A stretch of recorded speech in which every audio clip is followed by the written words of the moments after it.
चलिए दोस्तों, आज जो है जीआई सिस्टम के कुछ क्वेश्चंस हम आपके लिए लेके आए हैं।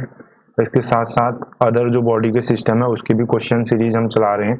तो जीआई सिस्टम यानी गैस्ट्रो इंटेस्टाइनल जो सिस्टम होता है उसमें आपका माउथ से लेकर आपका जो रेक्टम है वो सारा आपका वो आता है, उसमें प्लस आपका जितने भी डाइजेशन में जो ऑर्गन्स इन्वॉल्व रहते हैं, चाहे आपका ईसोफेगस है, स्टोमक है, ठीक है, पैनक्रियाज हो गया, लीवर हो गया, इंटेस्टाइन होगी, स्मॉल गॉल ब्लैडर हो गया, लार्ज इंटेस्टाइन होगी, तो ये सारा जो है जीआई सिस्टम का पार्ट है। ठीक है, तो इसमें जो है हम क्या क्या क्वेश्चंस बन सकते हैं, एक्सपेक्टेड जो है वो सारे क्वेश्चंस हम करेंगे। तो पहला क्वेश्चन आपके स्क्रीन पर दिख रहा है आपको। तो पहला क्वेश्चन क्या है? पहला क्वेश्चन है an obstruction in bile duct causes. तो जो ऑब्स्ट्रक्शन है अगर बाइल डक्ट में होगा तो उससे क्या होगा? तो इसका जो सही उत्तर है आप देखिए यहाँ पर, सही उत्तर क्या हो जाएगा इसका? अगर कोई ऑब्स्ट्रक्शन है तो उसे बोलते हैं हम जॉन्डिस। ठीक है, ऑप्शन नंबर ए जो है इसका सही हो जाएगा।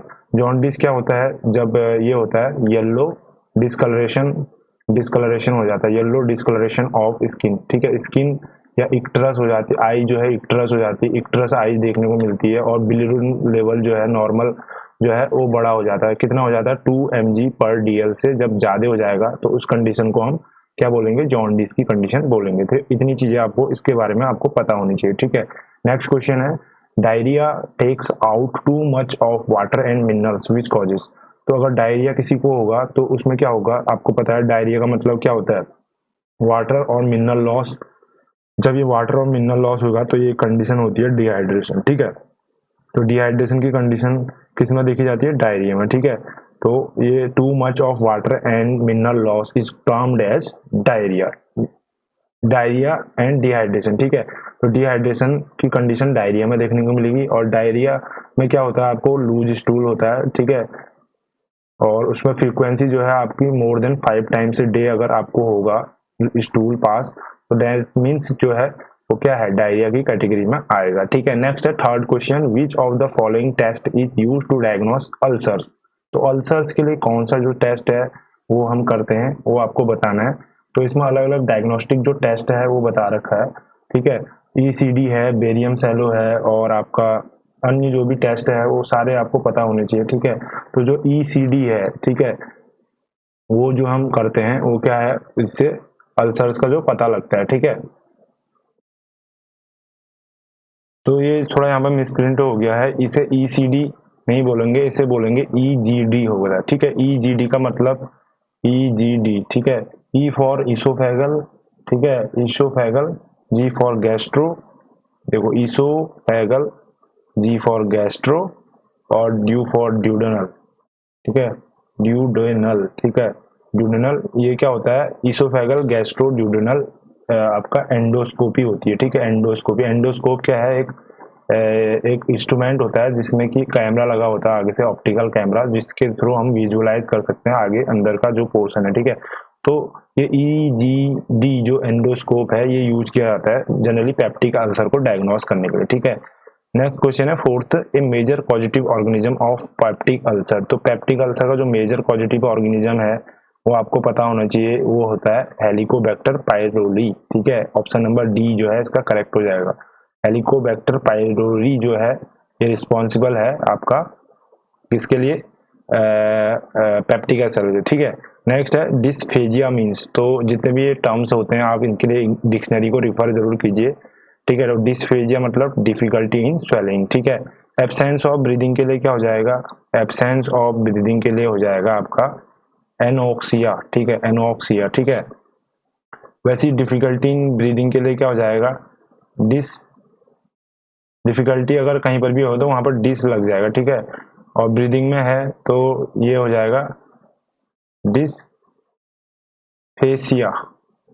ठीक है, और डिक्रीज इन रेस्पायरेशन रेट, आपको पता होगा रेस्पायरेशन रेट अगर कम हो जाता है तो रेस्पायरेशन रेट जब ब्रेडी लग जाता है, ब्रेडी पीनिया। ठीक है, ब्रेडी पीनिया। ठीक है, और अगर बढ़ जाएगा ये ब्रेडी पीनिया यानी ये लेस हो जाता है। ठीक है, और बढ़ेगा तो क्या बोलेंगे? टैकी पीनिया। ठीक है, उसी तरीके से हार्ट में अगर जुड़ जाएगा तो टैकी कार्डिया और ब्रेडी कार्डिया। ठीक है, तो ये आपका इस तरीके से यूज होता है। ठीक है,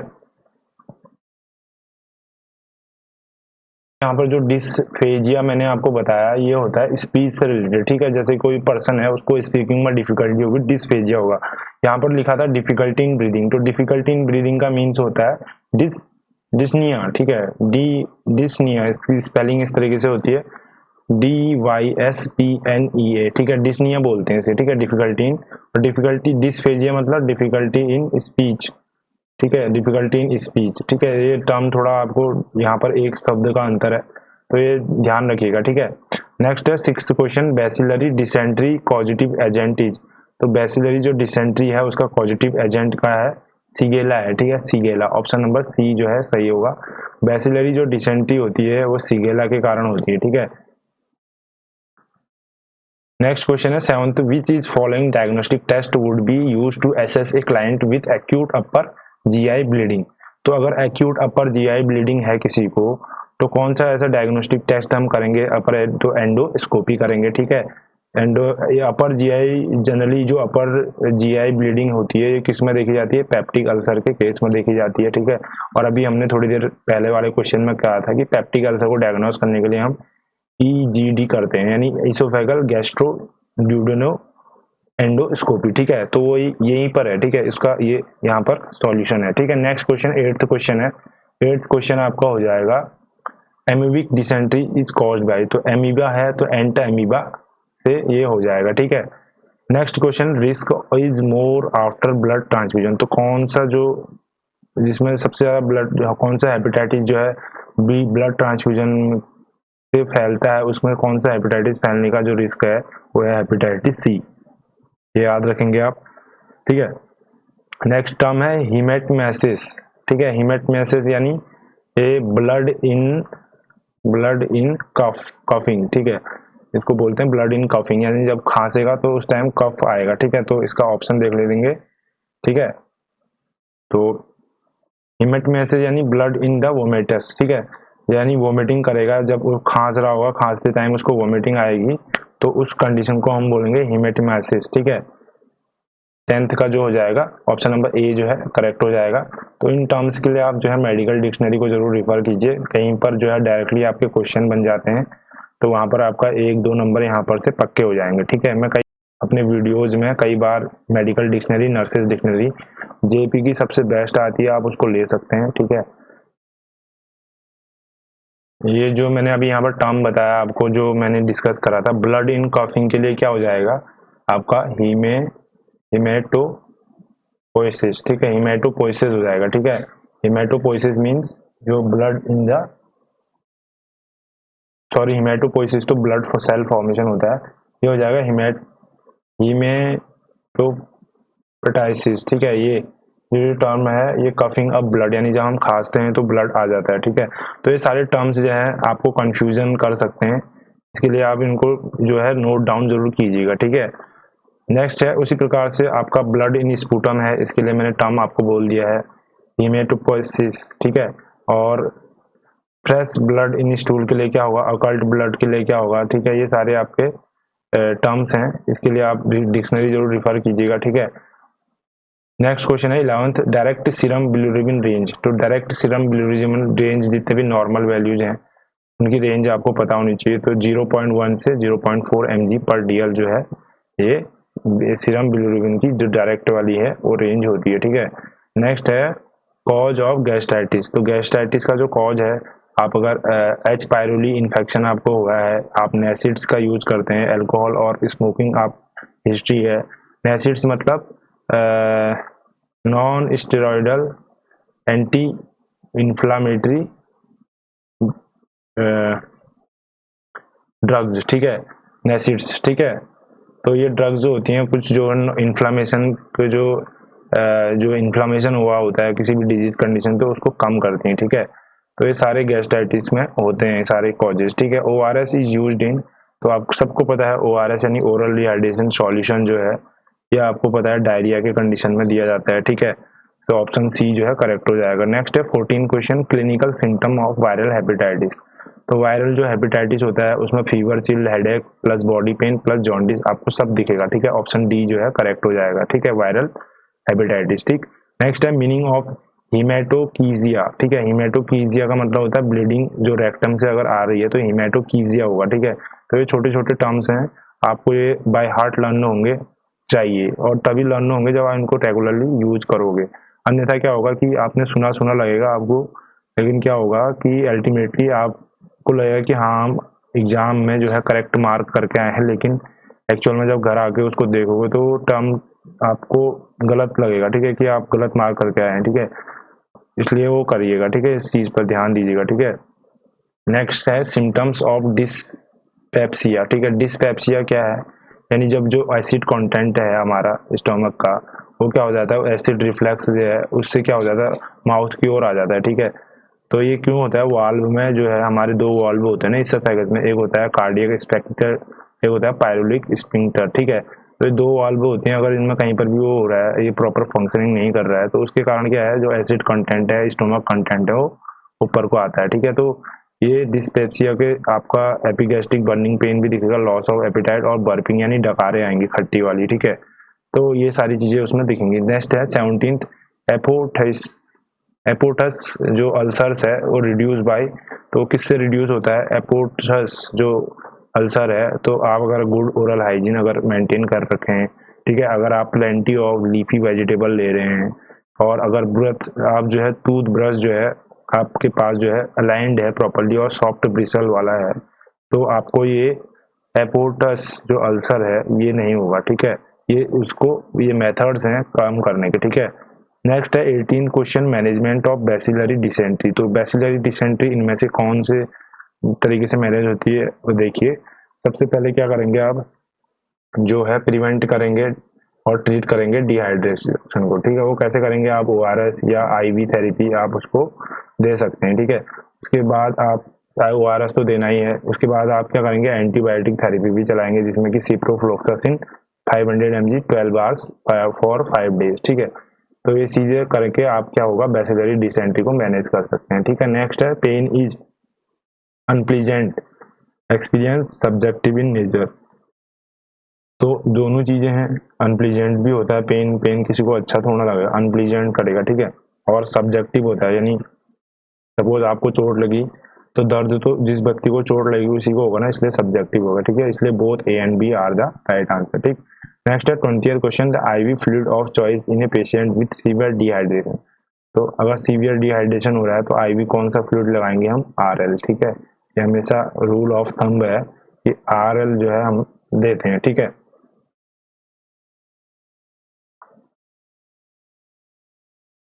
अब देखिए what do we call the substance that can stop vomiting.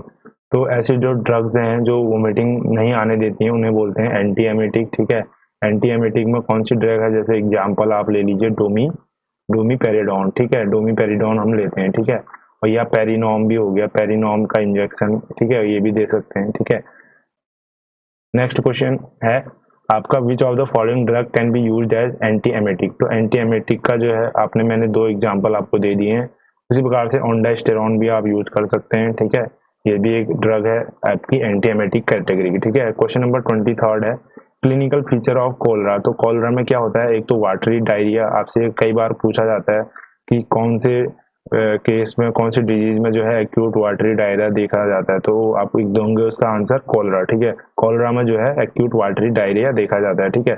उसी प्रकार से उसमें अन्य क्या चीजें देखी जाती हैं, उसमें नो ब्लड इन स्टूल, यानी कोई भी ब्लड स्टूल में नहीं दिखेगा, plus no mucus in stool, mucus भी नहीं होगा, ब्लड भी नहीं दिखेगा, बस क्या दिखेगा, वाटरी डायरिया, ठीक है। तो ऑल ऑफ द अबव जो है ये कोई आंसर हो जाएगा इसका। नेक्स्ट है 24th question, example of NSAIDs include. तो नेसिड इनमें से कौन सी है, नेसिड का मैंने फुल फॉर्म बताया, non steroidal anti inflammatory drugs. तो ये है आपका एस्पिरिन भी है, ठीक है, आइबुप्रोफेन जो है ये भी है, और डेक्सामेथाजोन नहीं होता है, ठीक है। डेक्सामेथाजोन something other type of drug, ये डेक्सामेथाजोन जो है स्टेरॉइडल है, ठीक है। तो ये आपका बोथ ए एंड बी जो है आपका करेक्ट आंसर हो जाएगा, ठीक है।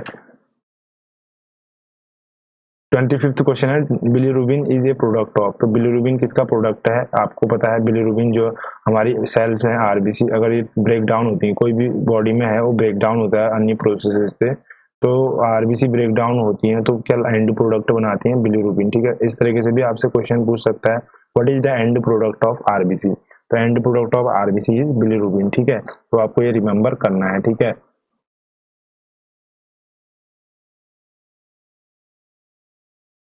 अब हम देख लेते हैं अपना जो हम मैनेजमेंट ऑफ कॉमन कंडीशंस कर रहे हैं।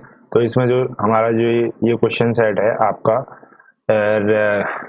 रेस्पिरेटरी सिस्टम से है, ठीक है। रेस्पिरेटरी सिस्टम से आप समझते होंगे, इसमें हमारा नोज से शुरू होता है, ठीक है। नोज फिर फेरिंग्स आता है इसमें, ठीक है।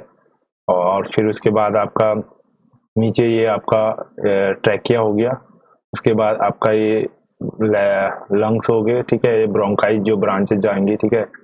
राइट ब्रोंकस हो गया, ये लेफ्ट ब्रोंकस हो गया, ठीक है। ये आपका राइट लंग है, ये लेफ्ट लंग है। उसके अंदर फिर आप एल्वोलीज होती हैं, ठीक है। ब्रोंक्यूल्स होते हैं। ये सारा हमारा रेस्पिरेटरी सिस्टम होता है, ठीक है। तो उससे रिलेटेड जो है क्वेश्चन हम कर रहे हैं। तो all are upper respiratory tract infection except, तो इनमें से जो है आपका राइनाइटिस भी जो है अपर रेस्पिरेटरी ट्रैक्ट इन्फेक्शन होता है। कॉर्जिया भी होता है, ठीक है, जिसमें कि नाक जो बह जाती है हमारी जब कोल्ड हो जाता है हमें, ठीक है। लैरिंजाइटिस भी होता है। ये केवल ब्रोंकोलियोलाइटिस जो है, ब्रोंकियोलाइटिस जो है आपका लोअर जो है रेस्पिरेटरी ट्रैक्ट इन्फेक्शन होगा, ठीक है। राइनाइटिस आपका और कॉर्जिया हो गया, ठीक है, और लैरिंजाइटिस, ठीक है। ये तीन आप याद रखेंगे, ठीक है। नेक्स्ट है question number 2, test use to assess the arterial oxygen status. तो इनमें से हम क्या टेस्ट करते हैं जो आर्टेरियल ऑक्सीजन स्टेटस को बताता है, ठीक है। तो आपको पता होगा आजकल आर्टेरियल अगर सबसे जो इजी मेथड है वो है पल्स ऑक्सीमीटर। तो SpO2 जो लेवल है वो हमें दर्शाता है, ठीक है। ऑप्शन जो बी है ये सही हो जाएगा, ठीक है। नेक्स्ट है most common seen organism in tonsillitis. तो tonsillitis means inflammation of tonsils, ठीक है।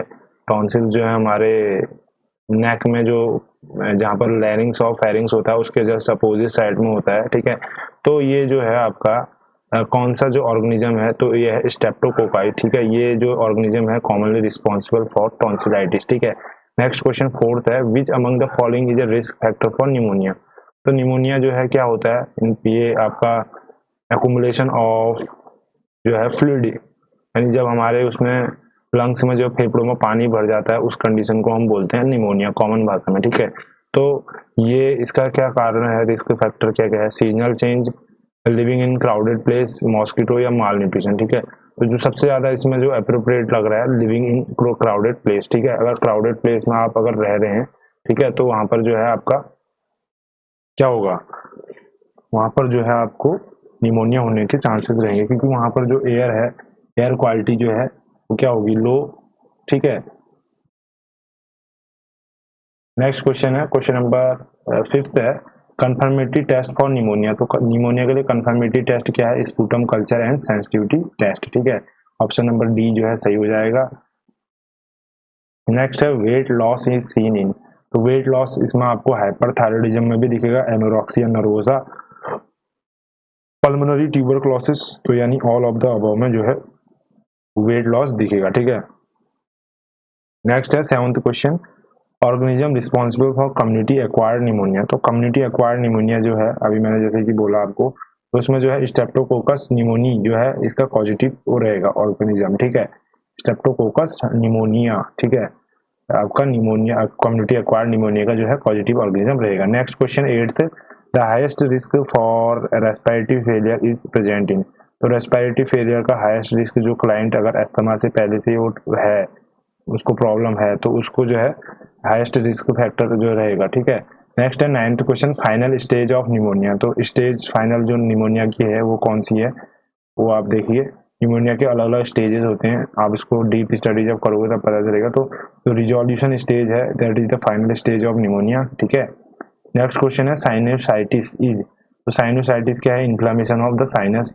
साइनस जो है हमारे एयर ओपनिंग्स होते हैं, ठीक है, जो हमारी इंफीरियर नेजल कॉन के और वोमर बोन होती है ना, तो उसके वहां पर जो है और ये ओपनिंग होती है, ये ओपनिंग आपको जो स्कल है उसमें जाते हैं, ठीक है। नेक्स्ट है, तो जो माइग्रेन की जो प्रॉब्लम होती है, मोस्ट प्रोबेबली जो साइनोसाइटिस है, ये इसका प्रारंभिक जो है स्टेज होता है, ठीक है। नेक्स्ट क्वेश्चन है 11th, acute sinusitis is caused by all except. तो सबसे पहले इज कॉज्ड बाय हम देखेंगे, ठीक है। तो किसके कारण होता है? आफ्टर ए कोल्ड और फ्लू, ठीक है। जब कोल्ड और फ्लू होगा उसमें भी होगा, क्योंकि ये साइन इन्फ्लामेंट हो जाएंगे, ठीक है। Through dental infection, nasal allergy या टॉन्सिलाइटिस, ठीक है। तो किस किस से हो सकता है? एक तो कोल्ड और फ्लू से होगा, ठीक है। उसके बाद अगर डेंटल इन्फेक्शन कोई है तो उससे हो सकता है या नहीं हो सकता है, आप बताएंगे। और नेजल एलर्जी है तो उससे होगा, यस उससे होगा। टॉन्सिलाइटिस से भी होगा। तो डेंटल जो इन्फेक्शन है वो नहीं करेगा, ठीक है। ऑप्शन नंबर बी जो है एक्सेप्टो है, ये नहीं होगा, ठीक है। नेक्स्ट है रिस्क फैक्टर ऑफ फेरिंजाइटिस। तो फेरिंजाइटिस के रिस्क फैक्टर क्या क्या हैं? आपको कोल्ड एंड फ्लू सीजन में, ठीक है, आपको स्मोकिंग का अगर हिस्ट्री है, प्लस आप एलर्जिक हैं किसी चीज से, तो ये सारी जो ऑप्शन है आपके लिए रिस्क फैक्टर्स हैं, ठीक है। नेक्स्ट है 13 question, symptoms of sore throat with cold except. तो अगर किसी को कोल्ड सिम्टम्स ऑफ सोर, अगर सोर थ्रोट हो रहा है किसी को और कोल्ड भी है उसे, तो उसमें क्या देखने को मिलेगा? स्नीजिंग यानी छींकेगा वो, खांसी भी होगी और माइल्ड हेडेक भी रहेगा। फीवर हायर देन 102 डिग्री ये नहीं रहेगा, ठीक है। ये एक्सेप्शनल हो गया, ठीक है। फीवर रहेगा लेकिन 102 डिग्री का बुखार नहीं रहेगा, ठीक है। एक्सेप्ट पूछा है इसलिए ये वाला ऑप्शन जो है करेक्ट हो गया, ठीक है। नेक्स्ट क्वेश्चन है, क्वेश्चन नंबर 14 है। कर लेते हैं इसको। टॉन्सिलाइटिस इज, तो टॉन्सिलाइटिस क्या है इनमें से? Inflammation of sinus, inflammation of tonsil, ठीक है। नाम से ही पता चल रहा है आइटिस लग गया तो टॉन्सिल्स का inflammation is known as tonsillitis, ठीक है। नेक्स्ट है 15th question, risk factor of pneumonia. तो निमोनिया के क्या रिस्क फैक्टर हैं आप बताइए। तो सबसे पहला जो है आपका सिगरेट स्मोकिंग है, अल्कोहलिज्म है, और अगर आपका एक्सपोजर है स्मोक, डस्ट, एयर पॉल्यूशन से, तो ये सारे जो है आपके रिस्क फैक्टर हैं निमोनिया के लिए, ठीक है। नेक्स्ट क्वेश्चन हो जाएगा कॉज ऑफ हीमोपेटाइसिस। तो हीमोपेटाइसिस मतलब मैंने अभी बोला था आपको, यानी खांसते वक्त कफिंग में जो है ब्लड आएगा, ठीक है। कफिंग ब्लड बोलते हैं, ठीक है। तो ये आपका इसका कॉज क्या हो सकता है? अगर कोई पल्मोनरी टीबी है उसे, या ब्रोंकिएक्टिसिस है, या पल्मोनरी एम्बोलिज्म है, ठीक है। तो इन तीनों केसेस में हमें हीमोपेटाइसिस देखने को मिलेगा, और मेनिंजाइटिस में नहीं देखने को मिलेगा। मेनिंजाइटिस में दो होते हैं आपके, एक तो होता है कर्निक साइन और दूसरा होता है ब्रूड जेन की साइन, ठीक है। ये दो चीजें आपको देखने को मिलेंगी, ठीक। नेक्स्ट है डायग्नोस्टिक टेस्ट इन हीमोपेटाइसिस। तो हीमोपेटाइसिस में क्या क्या डायग्नोस्टिक टेस्ट करोगे आप? सीबीसी करोगे, ठीक है, complete blood count, chest X-ray and sputum test, ठीक है। नेक्स्ट क्वेश्चन है 18, the two main forms of COPD are. तो सीओपीडी क्या होता है? Coronary obstructive pulmonary disease. तो इसमें कौन टू मेन जो होते हैं वो क्या क्या होते हैं? एक तो होता है क्रोनिक ब्रोंकाइटिस और एम्फाइसीमा, ठीक है। सी जो ऑप्शन है ये करेक्ट हो जाएगा, ठीक है। 19th क्वेश्चन है क्रोनिक अस्थमा लीड्स टू। तो क्रोनिक अगर अस्थमा है किसी को तो क्या लीड करेगा ये बोल रहा है? एटिलैक्टेसिस, एम्फाइसीमा, सीओपीडी या निमोनिया, ठीक है। अगर क्रोनिक अस्थमा है तो वो क्या हो जाएगा? डेफिनेट सी बात है, क्रोनिक अस्थमा अगर किसी को होगा तो एटिलैक्टिसिस मीन्स कोलैप्स ऑफ लंग हो गया। एम्फाइसीमा मीन्स एक होता है एम्पाइमा, ठीक है। एम्फाइसीमा भी, ये भी मैनिफेस्टेशन है दो डिजीज का। सीओपीडी तो है ही है, ऊपर मैंने डिस्कस कर दिया। निमोनिया जो है आपका फ्लूइड कलेक्शन हो जाए, ठीक है। अगर क्रोनिक अस्थमा है तो सीओपीडी के लिए कॉज होगा, ठीक है। नेक्स्ट क्वेश्चन है और लास्ट में एटिलैक्टिसिस मीन्स कोलैप्स ऑफ लंग कब होगा? जब एलुलाई कंप्लीटली डैमेज हो जाएगी, ठीक है, यानी वो लंग अपने फंक्शन कर ही नहीं पा रहे। नेक्स्ट है 20th question, protrusion of mucous membrane of nose and paranasal sinus is known as. तो प्रोट्रूजन अगर हो रहा है तो उसको बोलते हैं नोजल पॉलिप, ठीक है, nasal polyp. Option number A जो है करेक्ट हो जाएगा। नेक्स्ट है 21 question, which of the following is the earliest sign of poor respiratory function. Poor respiratory function के अर्लीस्ट साइन क्या है? रेस्टलेसनेस होगी, ठीक है। नेक्स्ट क्वेश्चन है 21st क्वेश्चन देख लेते हैं। 21st देख लिया था हमने। 22nd क्वेश्चन, साइनस क्या है? साइनसेस मैंने आपको बोला था, साइनसेस क्या है? कैविटीज होते हैं, एयर कैविटीज, ठीक है। नेक्स्ट है इंजेक्शन मॉर्फिन किस में दिया जाता है? पेन में दिया जाता है, आपको पता है, ठीक। इनहेलर इज यूज इन, तो इनहेलर आपने देखा होगा ना कई लोगों के पास, तो ब्रोंकियल अस्थमा वाले जो पेशेंट हैं मोस्टली इनहेलर वो लोग क्या करते हैं? यूज करते हैं, ठीक है। नेक्स्ट है 25th क्वेश्चन है। 25th क्वेश्चन है आपका sign and symptom of tonsillitis. Tonsillitis के आपके बैट ब्रीथ अगर है, थ्रोट कंजेशन है, या डिफिकल्टी और पेन इन स्वेलिंग जिसको मैंने डिस्फेजिया बोला था, ठीक है। तो ये सारी चीजें अगर हैं तो ये टॉन्सिलाइटिस के साइन और सिम्टम है, ठीक है। आपको ईएनटी वाले जो डॉक्टर हैं उनको आपको दिखाना पड़ेगा, ठीक है।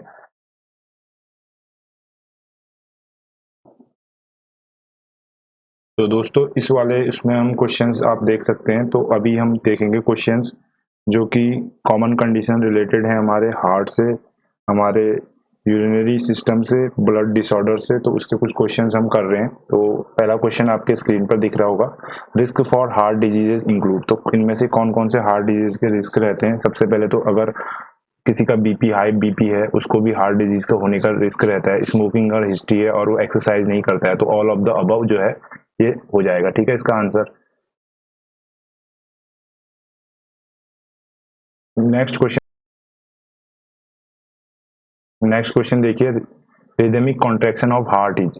तो रिदमिक जो कॉन्ट्रैक्शन होता है, कॉन्ट्रैक्शन मीन्स सिस्टोल। ठीक है, और एक सिस्टोलिक होता है ब्लड प्रेशर और एक होता है डायस्टोलिक। ठीक है, जब कॉन्ट्रैक्ट होता है तो ये सिस्टोलिक, जब रिलैक्स होता है तो डायस्टोलिक। ठीक है, तो ये चीज होती है, आपको ध्यान में होना चाहिए। Next question third, the opening of right atrium into the right ventricle is guarded by. तो आपने अगर हार्ट का स्ट्रक्चर देखा होगा तो राइट एट्रियम यानी एट्रियम बोलते जो अपर चैम्बर होता है, और वेंट्रिकल मतलब लोअर चैम्बर। ठीक है, लोअर चैम्बर। ठीक है, चार चैम्बर होते हैं। उसी प्रकार से राइट में दो हो गए, लेफ्ट में दो हो गए, तो चार हो गए। ठीक है, हार्ट जो है फोर चैम्बर होता है ह्यूमंस का। ठीक है, तो उसमें उसी तरह से चार वॉल्व भी होंगी। तो जो राइट एट्रियम और राइट वेंट्रिकल के बीच में होता है ट्राइकस्पिड वॉल्व होगा।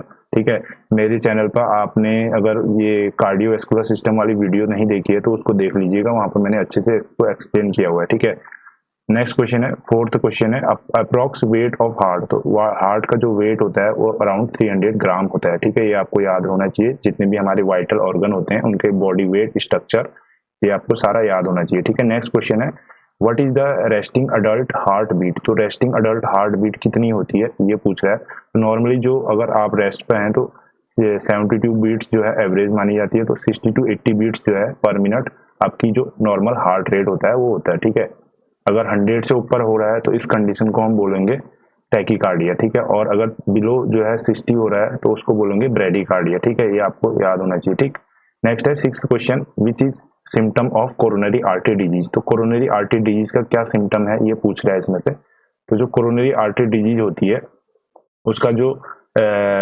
मेन जो सिम्टम होता है, जो पेन और डिस्कम्फर्ट जो है महसूस होता है उसको जो पेशेंट है। ठीक है, तो ऑप्शन नंबर ए जो है करेक्ट हो जाएगा। ठीक है, उसी प्रकार से नेक्स्ट क्वेश्चन देख लेते हैं, which test is use to diagnose CAD.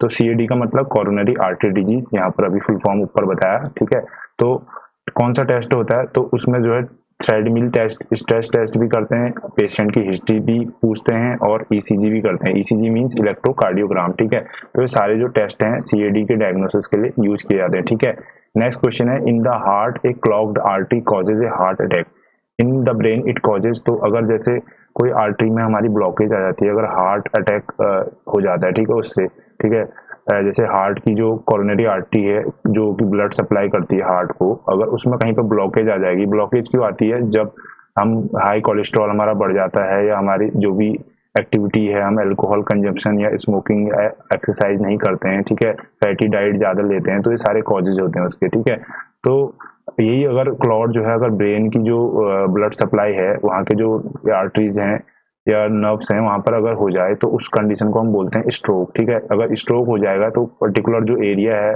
तो फंक्शनिंग वहाँ पर लॉस हो जाएगी। ठीक है, पैरालिसिस तक हो सकता है और ये जो है इरिवर्सिबल होता है। ठीक है, इरिवर्सिबल। ठीक है, एक बार स्ट्रोक हो गया तो आपको जो नॉर्मल जो कंडीशन है वो नहीं आ सकती। ठीक है, तो इसलिए आपको ये बोला जाता है कि टाइमली अपना रूटीनली चेकअप कराइए, बीपी शुगर। ठीक है, अगर एज पर्टिकुलर एज की ग्रुप के बाद। ठीक है, ईयरली चेकअप तब भी होना चाहिए। ठीक है, और अपनी जो लाइफ स्टाइल है उसको हमने मॉडिफाई करना है। ठीक है, एज पर अवर एज। ठीक है, नेक्स्ट है ninth question, sudden cardiac arrest means the dead the heart.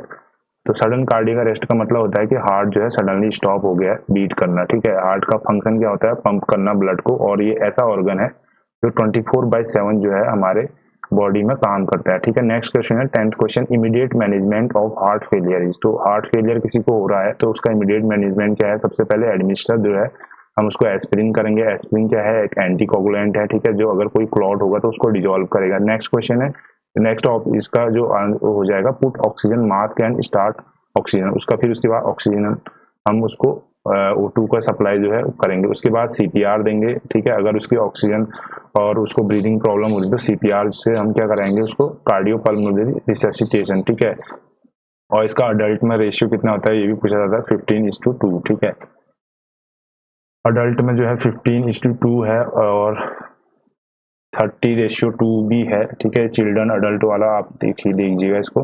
Next है what are the common signs and symptoms of heart failure. तो कॉमन साइन एंड सिम्टम क्या होता है, एक तो शॉर्टनेस ऑफ ब्रेथ और उसको सांस लेने में दिक्कत होगी, दूसरा उसको थकान महसूस होगी और स्वेलिंग भी दिखेगी बॉडी में, ठीक है। तो ये कॉमन सिम्टम्स हैं हार्ट फेलियर के, ठीक। नेक्स्ट क्वेश्चन देख लेते हैं। नेक्स्ट क्वेश्चन आपका है what are the risk factor for heart failure. तो हार्ट फेलियर के क्या क्या रिस्क फैक्टर होते हैं। एक तो अगर उसकी मेडिकल हिस्ट्री है, अगर हार्ट डिजीज की, ठीक है, और उसका वेट अगर ज़्यादा है और उसका एज फैक्टर, ठीक है। जनरली जो है अबव 45 ईयर्स जो है ऐसे केसेस ज़्यादा देखने को मिलते हैं। ऑल ऑफ द अबव इसका सही आंसर हो जाएगा, ठीक है। Next question 13th, drug use in treating heart disease. तो हार्ट अटैक अगर किसी को आ रहा है तो मोस्टली जो एस्प्रिन है वो दी जाती है, ठीक है। नेक्स्ट क्वेश्चन है 14th, warning science of heart disease is include. तो वार्निंग साइंस में जो है किसी को अगर सांस लेने में दिक्कत हो रही है और कंप्लेन कर रहा है, ठीक है, तो वो जो है एक वार्निंग साइन है हार्ट डिजीज का, ठीक है। नेक्स्ट क्वेश्चन है which is the most desirable BP. तो इस पे जो ऑप्शन है जनरली 120/80 जो है हमारा नॉर्मल जो एवरेज है बीपी ये माना जाता है और यही नॉर्मल बीपी है, ठीक है। अगर इसमें कोई अल्टरेशन आ रहा है तो वो कैटेगराइज कर दिया जाएगा, ठीक है। नेक्स्ट है 16th question, select the true statement from the following. तो ट्रू स्टेटमेंट कौन सा है, एक एक करके पढ़ लेते हैं। पहले जो नहीं, जो गलत है उनको पढ़ लेते हैं। Hypertension shows symptoms in most people, ये गलत है, सभी पीपल में नहीं होता है। जिनका कुछ एज फैक्टर है, जेनेटिकल हिस्ट्री है, फैमिली हिस्ट्री है, लाइफ स्टाइल सेडेंट्री है, ठीक है, डाइटली प्रॉपर नहीं है, तो उनको हाइपरटेंशन होगा, ठीक है। नेक्स्ट है hypertension is inherited, so the best way is to take medicine. तो ये जरूरी नहीं है, अगर हाइपरटेंशन इनहेरिटेड होता है, लेकिन ये थोड़ा है कि भैया ये जैसे मुझे है हाइपरटेंशन तो किसी और को भी, मेरे बच्चों को भी होगा, ऐसा कुछ नहीं होता, ठीक है। अगर उसको प्रॉपरली टाइमली अगर उसको डायग्नोस कर लेता है तो काफ़ी चीज़ें इसको कंट्रोल और मॉनिटर किया जा सकता है, ठीक है। वो फर्दर स्टेज में जाने से वो हो सकता है, ठीक है। नेक्स्ट है सी salt contain loss of minerals so it is good for health. ये बिल्कुल बकवास है, ऐसा कुछ नहीं होता। सी सॉल्ट में जो है लॉट ऑफ मिनरल्स होते हैं, ठीक है, तो जरूरी नहीं है वो गुड फॉर हेल्थ ही हो, ठीक है। जो जनरली जो हमारा कॉमन सॉल्ट होता है वो सी सॉल्ट ही होता है, ठीक है। नेक्स्ट है जो पहला वाला जो ऑप्शन है, the elder we get the greater is our risk to develop high BP. ये बिल्कुल सही जवाब है, क्योंकि लंबे समय से जैसे जैसे हमारा एज होता है तो ब्लड प्रेशर जो है बढ़ता है एज पर द एज, ठीक है। इसके बहुत सारे कारण हो सकते हैं, ठीक है। नेक्स्ट क्वेश्चन है 17th, the risk of developing high BP can be reduced by. तो हाई बीपी जो है अगर आप अपना सॉल्ट इनटेक कम करेंगे, बैलेंस डाइट लेंगे, रेगुलर एक्सरसाइज करेंगे तो सारे हमारे जो है रिस्क को घटाते हैं ब्लड प्रेशर बढ़ने के, ठीक है। 18th क्वेश्चन है what can be the sign and symptom of high risk BP, ठीक है। हाई बीपी का जो क्या साइन एंड सिम्टम होगा, एक तो हेडेक की कंप्लेन और हैवीनेस इन द हेड, ठीक है। ये दो जो है कॉमन से हमारे सिम्टम्स होते हैं हाई बीपी के, ठीक है। उसके बाद है ग्रेवयार्ड ऑफ आरबीसी, यानी ग्रेवयार्ड मींस आरबीसी जो है फाइनल जो वो डिस्ट्रॉय कहाँ होते हैं ये पूछ रहा है। तो स्प्लीन जो है डिस्ट्रॉय फैक्ट्री है हमारा आरबीसी का, ठीक है। और एंड प्रोडक्ट मैंने बताया था आपको आरबीसी का जो है बिलीवर्डिन होता है, ठीक है।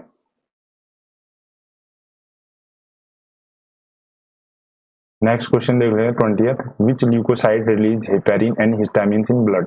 तो हेपेरिन एंड हिस्टामिन जो है बेसोफिल्स जो है ये रिलीज करते हैं। ल्यूकोसाइड्स के सारे टाइप्स हैं, अलग अलग टाइप के होते हैं, मोनोसाइट्स, ईसिनोफिल्स, न्यूट्रोफिल्स एंड बेसोफिल्स, ठीक है। तो बेसोफिल जो है रिस्पॉन्सिबल होते हैं किसके रिलीज के लिए, हेपेरिन एंड हिस्टामिन के लिए, ठीक है।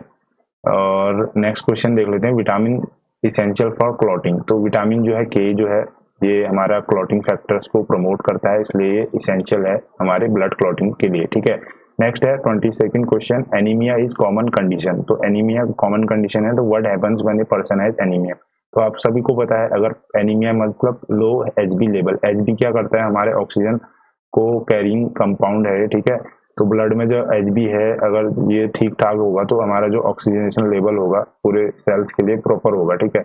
और नहीं होगा तो आदमी क्या करेगा, फैटिग महसूस करेगा, ब्रेथलेसनेस महसूस करेगा, ठीक है, वीकनेस महसूस करेगा। तो इसका मतलब ये होता है कि आरबीसी जो है the blood does not have enough RBC. अगर आपका जो आरबीसी जो ब्लड का जो कंपोनेंट है इसमें जो है हमारा एचबी पाया जाता है, आयरन कंटेंट, तो ये अगर कम है तो आरबीसी का लेवल भी कम हो जाएगा, ठीक है। ऑप्शन बी जो है सही हो जाएगा इसका, ठीक। Next, what is a plastic anaemia. A plastic anaemia क्या है कि जब हमारा जो एक्चुअल में जो बोन मैरो में जो है आरबीसी जो है प्रोड्यूस होते हैं, ठीक है, बोन मैरो में अगर ये इनसफिशियंट है, लो लेवल में जो हो रहा है प्रोड्यूस हो रहा है बोन मैरो में आरबीसी, तो इस कंडीशन को हम बोलते हैं एप्लास्टिक एनीमिया। सिंपल सी बात है, ठीक है। नेक्स्ट है question number 24, common symptoms of megaloblastic anaemia. Megaloblastic anaemia का कॉमन सिम्टम क्या है? ग्लोसाइटिस। ग्लोसाइटिस मीन्स इन्फ्लामेशन, जहां पर भी आइटिस लगेगा, इन्फ्लामेशन ऑफ टंग, ठीक है। मेनिंजाइटिस मेनिंजेस का हो गया, टॉन्सिलाइटिस टॉन्सिल का हो गया, एनकेफेलाइटिस जो है इन्फ्लामेशन ऑफ ब्रेन को बोलते हैं, ठीक है। तो ये सारे टर्म्स भी आपको क्लियर होने चाहिए साथ साथ में। नेक्स्ट है full form of CBC. CBC जो टेस्ट होता है कंप्लीट ब्लड काउंट, इसमें मतलब हम आरबीसी लेवल, डब्ल्यूबीसी लेवल, ठीक है, उसके साथ ईएसआर और बहुत सारी जो चीजें हैं, आप अगर ब्लड रिपोर्ट देखते हो किसी पेशेंट के तो वहां पर आप इसकी कंपेयर कर सकते हो। उसके साथ साथ आपको जनरल वैल्यूज, नॉर्मल वैल्यूज भी आपको पता होनी चाहिए, ठीक है। नेक्स्ट है sign and symptoms of blood disorder. तो ब्लड डिसऑर्डर है किसी को तो उसके साइन और सिम्टम क्या होगा? एक तो पेलर जो हो जाएगा, ठीक है, पेलर, ठीक है। पेलर मतलब जनरली ब्लड का जो है क्या होता है, ये स्ट्रो कलर्ड होता है ना, स्ट्रो कलर्ड, ये किसके कारण होता है कलर ब्लड का? जो प्लाज्मा कंपोनेंट है, ठीक है, उसके कारण होता है, ठीक है। तो पेलर अगर है तो इसका मतलब है कि ब्लड डिसऑर्डर उसको हो रहा है, ठीक है। नेक्स्ट क्वेश्चन है 27, sign and symptoms of blood disorder is not included. तो sign and symptom blood disorder का नॉट इंक्लूडेड इसमें से कौन सा है? हाइपर वेंटिलेशन नहीं है, ठीक है। बाकी जॉन्डिस ये भी आपका दर्शाएगा क्योंकि बिलिरुबिन लेवल जो है ब्लड में ज्यादा हो गया है, ये भी मीनिंग एक ब्लड डिसऑर्डर है, ठीक है। ब्लड इन वोमिटिंग ये भी है, हीमोपेटाइसिस बोलते हैं इसे, ठीक है। नो सॉरी, हीमोपेटाइसिस जो है आपका कफ में होता है, ये होता है हीमेटिमेसिस, ठीक है। मलेरिया होगा, ठीक है। तो ये सारे वो हैं, ठीक है। हाइपर वेंटिलेशन नहीं होगा इसका, ठीक। ऑप्शन डी जो है करेक्ट हो जाएगा, ठीक है। नॉट इंक्लूडेड, ये क्वेश्चन आप जरूर इसको ऐसे रीड करिएगा जहां पर आपको नॉट, एक्सेप्ट इस टाइप के मिलते हैं शब्द, तो उसको सबसे पहले अंडरलाइन कर लीजिए, वहां पर देख लीजिए, उसको 2 बार रीडिंग करिए क्वेश्चन की, ठीक है। Diagnostic assessment of blood disorder is not include. तो डायग्नोस्टिक जो ब्लड डिसऑर्डर है उसमें आपको तो एक तो हिस्ट्री कलेक्शन, एचबी और सीबीसी और एग्जामिन फॉर जॉन्डिस एंड पेलर, ये सारे जो है ब्लड डिसऑर्डर के एग्जामिनेशन के लिए यूज होते हैं। स्पूटम एग्जामिनेशन जो है नहीं होता है, ठीक है, उससे हमको ब्लड डिसऑर्डर का पता नहीं चलेगा, स्पूटम एग्जामिनेशन, ठीक। नेक्स्ट है 29, मैनेजमेंट ऑफ मेगालोब्लास्टिक एनीमिया। तो मेगालोब्लास्टिक एनीमिया का मैनेजमेंट क्या है? हम जो है इंजेक्शन हाइड्रोक्सीकोबैलामिन देंगे, ठीक है, या उसको साइनोकोबैलामिन भी बोलते हैं, या फॉलिक एसिड टैबलेट भी, ठीक है। मेगालोब्लास्टिक एनीमिया जो कि जनरली फॉलिक एसिड की डेफिशिएंसी से और विटामिन B12 की डेफिशिएंसी से होता है, ठीक है। तो इसमें हम ये 2 कंपोनेंट अगर दे देंगे तो मेगालोब्लास्टिक एनीमिया जो है क्योर हो जाता है, ठीक है। नेक्स्ट है groups in the most likely to have anaemia. तो सबसे ज्यादा एनीमिया जो है आपको पता है हमारे इंडिया में वुमेन्स पर होता है, ठीक है, क्योंकि कई सारे कॉजेज होते हैं। एक तो उनको प्रॉपर डाइट नहीं मिल पाती है, ठीक है। दूसरा उनको क्या होता है, मेंस्ट्रुअल साइकिल के कारण किसी को हैवी ब्लीडिंग होती है तो उससे भी लो हो जाता है, ठीक है। और कई लोगों के जो है सिजेरियन से बच्चे होते हैं, ठीक है, बहुत सारे कारण हैं जिसके कारण जो है एनीमिक जो है जाती है वुमेन, ठीक है। नेक्स्ट है 31, a lack of which of these will result in abnormal range RBC and a condition called megaloblastic anaemia. तो मेगालोब्लास्टिक एनीमिया 2 कंडीशन से होता है आपका, एक फॉलिक एसिड की कमी से और दूसरा विटामिन B12 की कमी से, ठीक है। तो ये याद रखेंगे मेगालोब्लास्टिक एनीमिया, ठीक है। ए प्लास्टिक एनीमिया मैंने आपको ऊपर बता दिया है कि जब बोन मैरो में जो है इनसफिशियंट अमाउंट में आरबीसी हो रहे हैं, ठीक है। नेक्स्ट है 32 question, which of the following is not a symptom of UTI. UTI means urinary tract infection, ठीक है। तो इसमें से जो बर्निंग मिक्चुरेशन होता है अगर किसी को यूटीआई है, डिस्यूरिया होता है और हेजिटेंसी होती है, ठीक है। जनरली ई कोलाई रिस्पॉन्सिबल होता है यूटीआई के लिए, तो ये भी पूछा जाता है। तो निस्टैग्मस नहीं होगा, ठीक है। निस्टैग्मस जो है आई के उससे संबंध में है, ठीक है। तो ये आपको याद होना चाहिए, ठीक है। कॉमन जो साइन एंड सिम्टम है जनरली जो आम जो बीमारियां होती हैं उनको आपको बाय हार्ट लर्न होने चाहिए। नेक्स्ट है 33 question, symptoms of chronic bacterial prostatitis is not include. तो कौन सा इनमें से नहीं है? तो पेल्विक और पेरिनियल पेन जो है उसमें आपको देखने को मिलेगा, ठीक है। रिकरेंट एपिसोड ऑफ सिस्टाइटिस होगा, डिस्यूरिया होगा, dysuria means difficulty in urination, ठीक है, डिफिकल्टी इन पासिंग यूरिन, ठीक है, डिस्यूरिया, ठीक है। पॉलीयूरिया मींस जब एक्सेस ऑफ यूरिन हम एक्सक्रीट करते हैं, नॉर्मली जो है आपका जो वैल्यू है उससे ज्यादा, ठीक है, पॉलीयूरिया, ठीक है। तो polyuria is not a symptom of chronic bacterial prostatitis, ठीक है। नेक्स्ट है 34 क्वेश्चन, ये क्वेश्चन देख लीजिए, विच of the following is not A characteristic of UTI. तो यूटीआई का कौन सा करेक्टरिस्टिक नहीं है इनमें से, ये क्वेश्चन पूछ रहा है। तो मेल विथ पेरिनियल पेल्विक और प्रोस्टेटिक पेन, ये नहीं हो सकता, ठीक है। उसके बाद है women with unclear history of risk factor for STD, ये भी नहीं है। STD mean sexually transmitted diseases. Next है non pregnant healthy women with clear history suggestive of UTI, ये भी नहीं होगा। तो लास्ट जो ऑप्शन बचा है patient suffering from severe headache, जो है ये करेक्टरिस्टिक नहीं है यूटीआई का। बाकी जो मेल विथ पेरिनियल और प्रोस्टेटिक पेन उसमें यूटीआई में देखने को मिलेगा।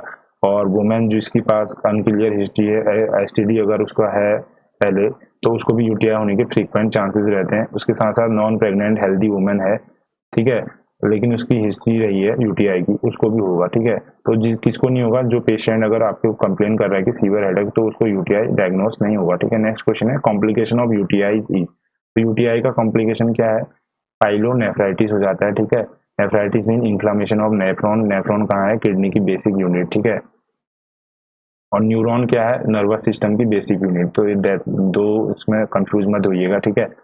Next question 36, which of the following is not A treatment of UTI. तो यूटीआई का कौन सा ट्रीटमेंट नहीं है, इनमें से नॉट पूछ रहा है, ठीक है। तो क्लोट्रीमाजोल जो है ट्वाइस फॉर 5 डेज, ये हम उसको सजेस्ट करेंगे, ठीक है। फ्लूरोक्विनिनोल जो है ट्वाइस 3 to 5 डेज के लिए भी देंगे, ठीक है। उसके साथ साथ टैबलेट सिफेक्सिम 100 mg ट्वाइस, ये भी देंगे। एसएसआरआई नहीं देंगे। एसएसआरआई क्या है, साइकेट्रिक से रिलेटेड है, सिलेक्टिव सीरोटोनिन रीअपटेक इनहिबिटर्स इसका फुल फॉर्म है, ठीक है।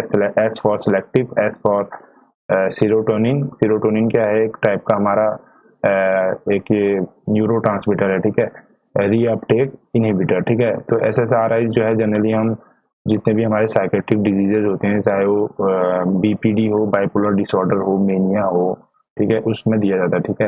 नेक्स्ट है 37, यूटीआई अफेक्टिंग ए गर्ल। तो जो जनरली जो गर्ल्स हैं, यूटीआई जनरली गर्ल्स में अनहाइजीनिक प्रैक्टिस, ठीक है, और आपका कुछ इन्फेक्टेड एरिया में अगर वो जा रहे हैं, ठीक है, वहाँ अगर यूरिन पास करते हैं तो वहाँ से भी कैरी हो सकता है, ठीक है। हॉस्पिटल सेटअप में जैसे देखते हैं हम, ठीक है, फ्रीक्वेंट है, ठीक है। तो 6 से 8% जो है यूटीआई जो है अफेक्ट करता है गर्ल्स में, ठीक है। तो ये आपके कुछ क्वेश्चंस थे, इसमें हमने डिस्कस करा, ठीक है। कॉमन कंडीशन जो कि हार्ट से, यूरिनरी ट्रैक्ट से, ब्लड डिसऑर्डर से, ठीक है। तो इसी टाइप के आपको क्वेश्चन देखने को मिलते हैं, ठीक है। तो जो जो मेन है आप उसको नोट करते रहिए, ठीक है, जहाँ पर कोई चीज़ आपको नहीं लगती है, ठीक है। तो ये सारे क्वेश्चंस आपके प्रीवियसली आज हैं, ठीक है। जहाँ पर मैंने एक्सप्लेन मुझे लगा है वहाँ पर मैंने आपको एप्रोप्रिएटली एक्सप्लेन किया हुआ है, ठीक है। और बाकी आपको कहीं पर मेरे द्वारा कोई मिस्टेक अगर लग रही है, आप उसको कमेंट के माध्यम से बता दीजिएगा ताकि सभी लोग उसको करेक्ट कर सकें, ठीक है। और वीडियो जो है पूरा आप देखिएगा, तभी आप इसका फ़ायदा ले पाएंगे, ठीक है।